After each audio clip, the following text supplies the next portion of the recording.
We are going to the beginnings of civilization today, and do I have a great recommendation for you. So if you're looking for a great Greek lager, a real Greek lager, and one that will surely make you look like a connoisseur, then join me on this tasting. My name is Eddie, and I have tasted and sampled many beers from all over the world, and it is my passion to help you find that perfect beer you're looking for. Whether you're looking to try something new or there is something very specific that you're looking for to pair with your food, I got your back.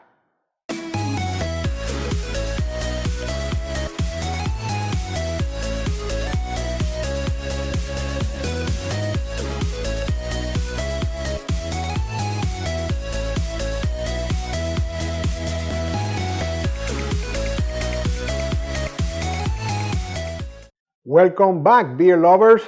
Thank you for spending the next few minutes with me. As I said in the intro, my name is Eddie, and on this channel, I taste and review all kinds of beers and give you my most honest opinion about them, as well as some ideas to pair them with your food, just like the one you're about to watch. So if you're new here, consider subscribing and hitting that bell icon down there, just so you're notified every time I release a new beer review video. And if you like the video, give me that thumbs up. If you're getting some value, hit that thumbs up button right now. Well, what did I say? We're going to the beginnings of civilization. And because I'm going to Greece, and I'm bringing you none other than Alfa. This is from Athenian Brewery in Athens, Greece. And I'm bringing you Alfa beer. And the reason I'm bringing you this, and I'm very excited about this, is because I haven't had this in about 3 years. Since the summer of 2017, when we went to the wonderful land of Greece and the islands, and I'm excited to relive those moments that we had there. But here we have it today, and I'm using my Pilsner glass. You can probably get away with using a English style pop or even a Stein, because you know, there's not a lot of different things you're going to get from the shape of the glass with this particular kind of beer. So a Stein, a mug will also do well. But I like to use the Pilsner glass for two reasons. I love to see this marvelous spectacle going into the bottle like that and watching all that carbonation and that color get in the glass. And I just love that sight. So if you want to get your own set of Beer Connoisseur TV glasses, so you always have the right glass for the beer that you're tasting, look in the description below and see how you can get your own set of Beer Connoisseur TV glasses. But as for now, let's get started. Where do we always start, right? Appearance. And I always say the 3 C's of appearance, which are color, clarity, and carbonation. Well, look at that color. That's a pale, very pale yellow. I would say kind of like straw yellow, probably. As far as clarity, it is crystal clear. Yes, very, very, very clear. There's no sediment, no cloudiness in this baby here, and lots of carbonation. You do see lots of action there, rising bubbles, but not a lot of head, not a lot of retention there. Very little foam remains, about half an inch, maybe even a little less than half an inch, and it will probably dissipate rather quickly here in the next few seconds. Let's go for the aromas now.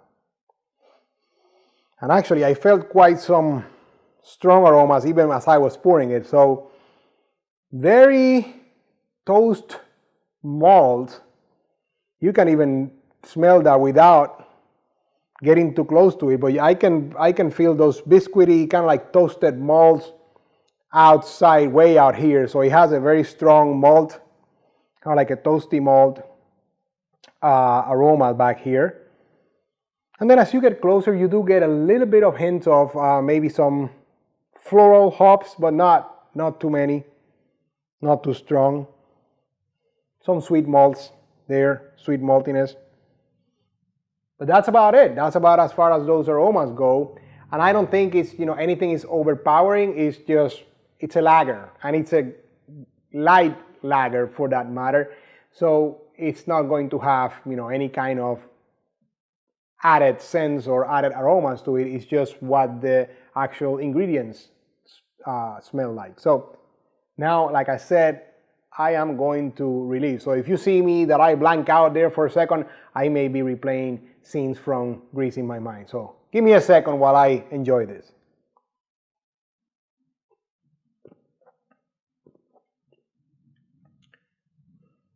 Yes, those small, very, very bready.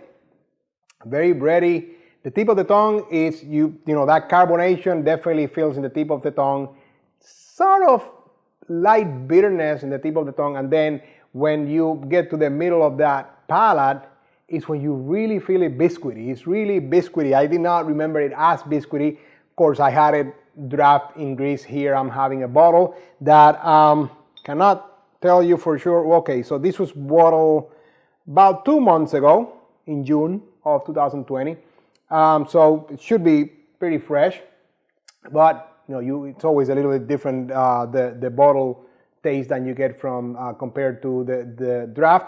So it's very biscuity, very bready in the middle there. And then the end is just very dry, crisp finish, light body, and the most important thing, very, very refreshing. It is hot right here, right now. It is in the middle of the summer. Well, actually, we're almost getting into fall now, but it's still very hot. And when I was in Greece, it was a hot summer out there, and I would just drink these like they were water bottles. So it's a very refreshing, very light beer. You can drink it all day long, no problems. Now, the part that you come to me, the part that makes you a connoisseur, right? The food pairings. And this is probably not going to come as much of a surprise because I've told you before, pair the beer with the food from where the beer is from. So, one of my favorite Greek foods, kind of like street food, gyros. Get a gyro platter with the pita and the French fries, and this beer pairs perfectly. I did this many times when we were out there in actual Greece, and a lot of people do it like that. So if the locals are doing it, it must be good, and believe me, trust me, it really works. And you know, another idea here is Greek meatballs, because they make these pork and gyro meatballs, and they are delicious, and they go really well with Alfa also. You want to go with some hummus with pita bread, not pita chips, pita bread. The reason I say that is because the pita chips are really stronger flavor, but the pita bread with hummus is going to pair really nice with this.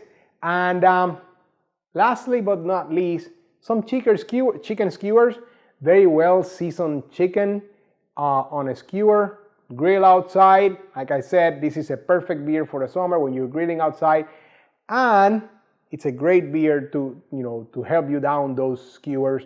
And you know what? It's a great beer to have solo. You have no judgment from me if you do it solo, because it is a very refreshing beer to have when you're out, in the park, by the pool, by the beach, provided it's permitted, of course. That's really nice beer for hot day outside. If you're going to pair it with a cheese, go for a mild cheddar. Don't go for anything much stronger than that, because again, it's a really light beer, so it's not going to have a lot of body to stand up to more robust cheeses. But a good, mild cheddar is probably going to go really great with this beer.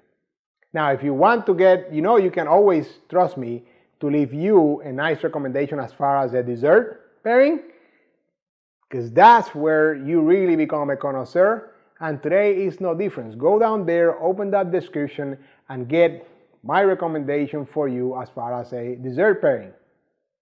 That concludes the lesson today, my friend.